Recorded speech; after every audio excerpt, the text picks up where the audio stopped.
Well, g'day curd nerds. Today we're making Leerdammer.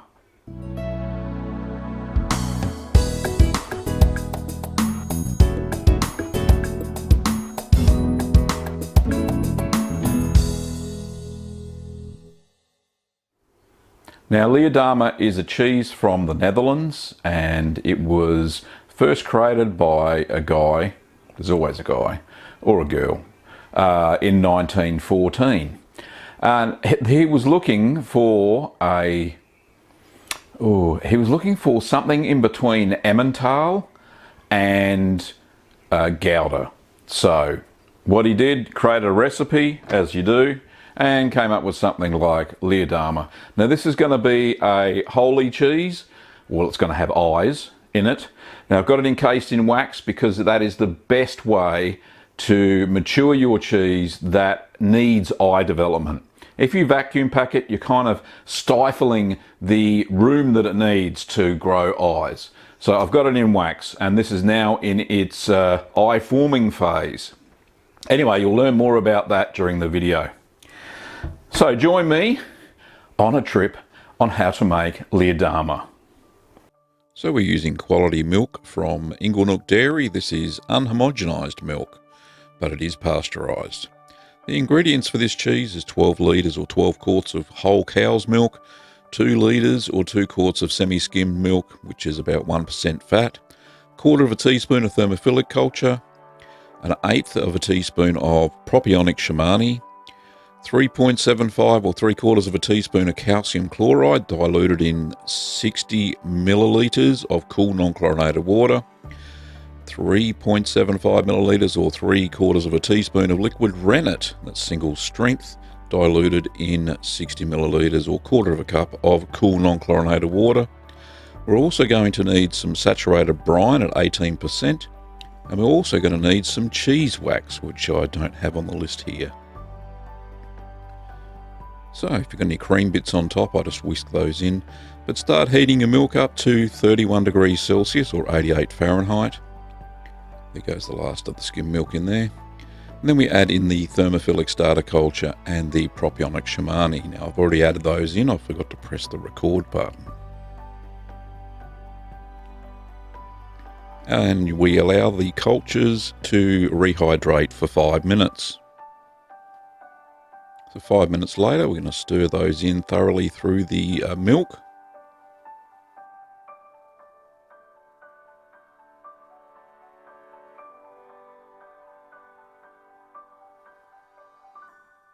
So I'm stirring for about a minute, maybe 2 there. And we're going to allow the milk to ripen now for 30 minutes.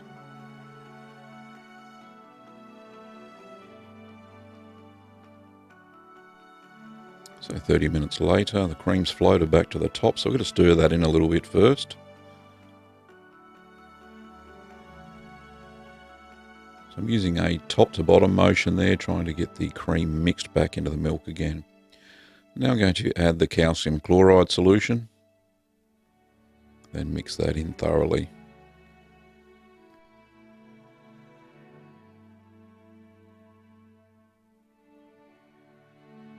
So once that's mixed through the milk, we're going to add our next ingredient, which is the rennet, which has been diluted in the 1/4 of a cup of water.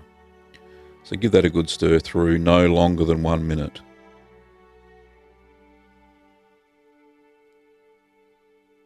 And then just still your milk, or try to anyway.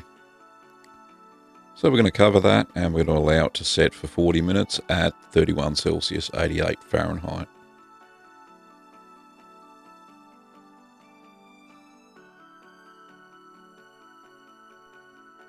Okay, 40 minutes later, we're just going to check for a clean break.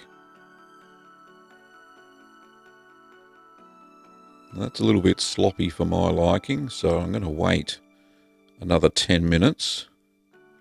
And then I'm going to check it again. So pop the lid back on and set your timer.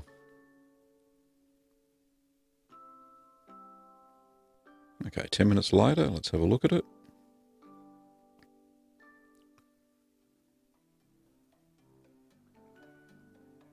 That's much firmer and a nice clean break there. So that's perfect. So I'm going to go ahead and cut the curds now. I'm going to cut the curds into pea-sized cubes using a balloon whisk. So first I'm doing the horizontal cuts with a curd harp there. Then I'm going to grab my balloon whisk and just gently stab it into the curds all the way around a few times. Make sure I capture every single bit there. You don't move it through, just stab it up and down.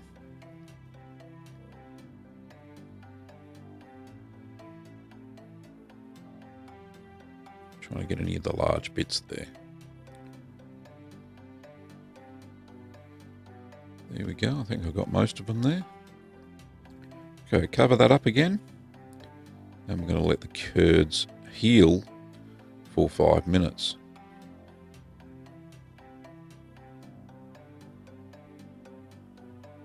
So 5 minutes has elapsed. And we're going to now gently stir the curds for 20 minutes.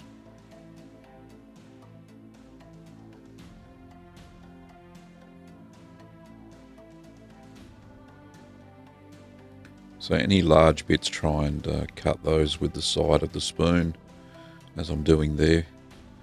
And actually with this cheese I found that there were way too many big parts, big cubes, so I resorted back to the whisk again and used that to stir the curds, and found that that cut up the large cubes.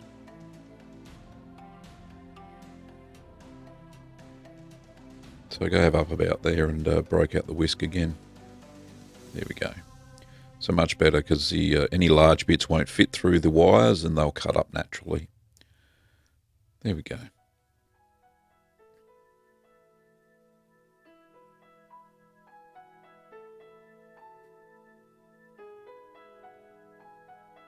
As you can see, all the curds have been cut there, and the 20 minutes has elapsed.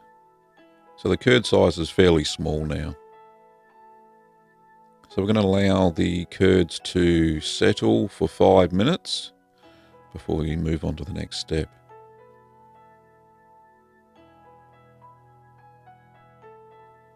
So meanwhile, heat up about 5 litres of water to about 31 Celsius. It's not very hot. And what we're going to do now is dip off the whey down to until you just see the top of the curds. Not until you're level with the curds, but just until you see it. Probably be about an inch above the level of the curds.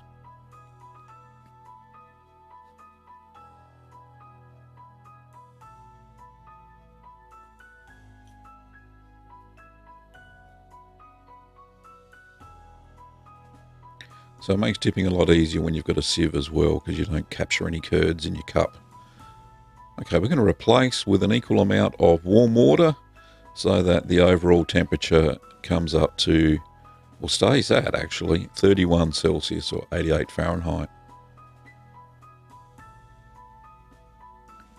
So I didn't quite have enough there, so I went back over to the tap, and tap water's fine for this washing phase. There's no issues with that at all. So return it to a low heat and warm the curds up to 39 Celsius, 102 Fahrenheit, over the course of 30 minutes. And we're going to stir that continuously so the curds don't mat. Now don't rush this step, because it's essential to make this cheese very mild. So we're actually washing a lot of the acid out of the curds and lowering the overall acidity of this cheese. So 30 minutes later, we're up to 39 Celsius, which is spot on. The old pot's wobbling a little bit there. Okay, now we're going to stir for another 30 minutes.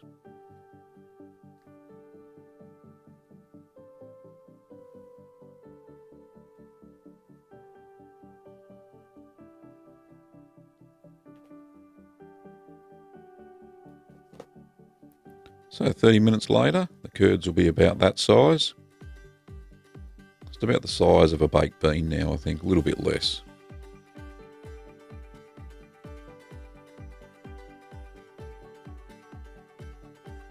So now, without letting it settle or anything, because the curds sink very quickly, Just going to remove 3 cups of whey there and replace it with enough cool water, just straight out of the tap, and lower the temperature down to 36 Celsius, 97 Fahrenheit. Doesn't seem like a lot, but apparently it's essential in this step. So that's not hot water out of my kettle, that's just cool boiled water. So this may take a few goes to get this right. So make sure you've got your trusty thermometer with you, unlike me. There we go. So just check the temperature. We're trying to get it down to 36. And it looks like the overall temperature there is at about 37. So I need to take it down a degree.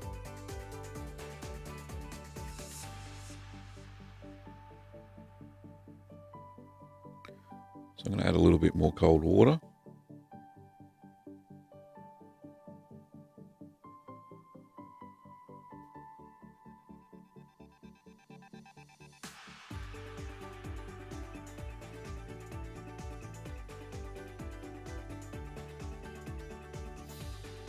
There we go, that's close enough, I think.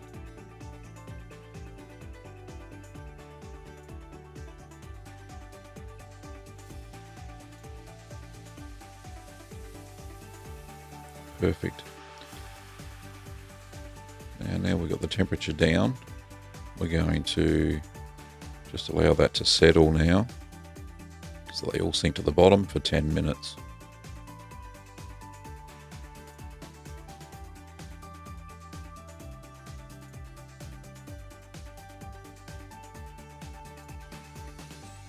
Okay, take the pot over to the sink area or draining area.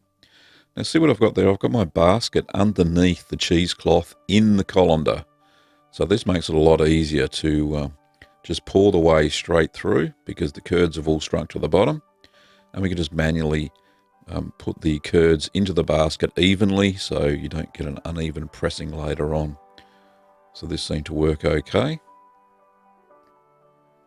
So I've just put all those in by hand, make sure I've got all out of the pot. Quick wash of the hands. And just trying to get all the curds in that I've spilt everywhere else. So allow that to drain for 10 minutes. Thanks, Siri. So it has shrunk down a fair bit. What I'm doing now is I'm just pulling on the cheesecloth, pressing down on the cheese a little bit to make sure there's no wrinkles, so it avoids any wrinkles being formed on the side of the cheese when you press. Now I do this for most cheeses, but I probably don't put it in the videos as often as I should do. So pop the follower on top. And now we're going to press the cheese in a second.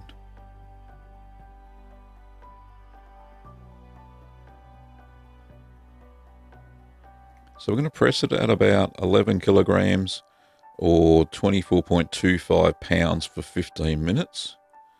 So on my spring, that's about halfway down. So you'll have to guesstimate yourself.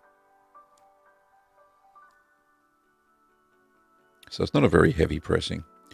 Then I'm going to take the cheese out from the press and take it out of the mold, and then turn it over and redress it again.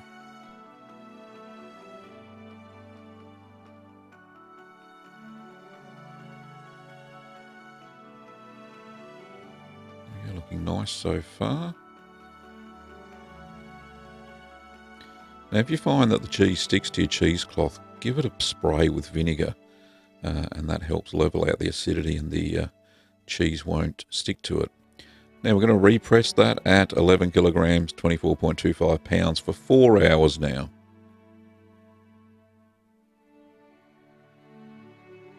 Still not a very heavy pressing.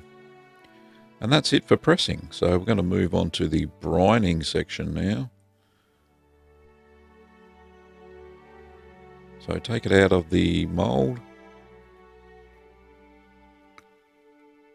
And there are some bits on the top there that needed to be trimmed off. So I just got a sharp knife and trim the top bits off. Now we're going to place the cheese in an 18% saturated brine solution for 18 hours at 12 degrees Celsius. So I popped it back in the cheese cave, and we're going to turn it over once. Now if it doesn't if it floats on top, just put some sugar, put some salt on top, and that'll help the cheese to be evenly salted. But turn it over at the 9-hour mark. So the next day for me, I took the cheese out of the brine and placed it on a drying mat.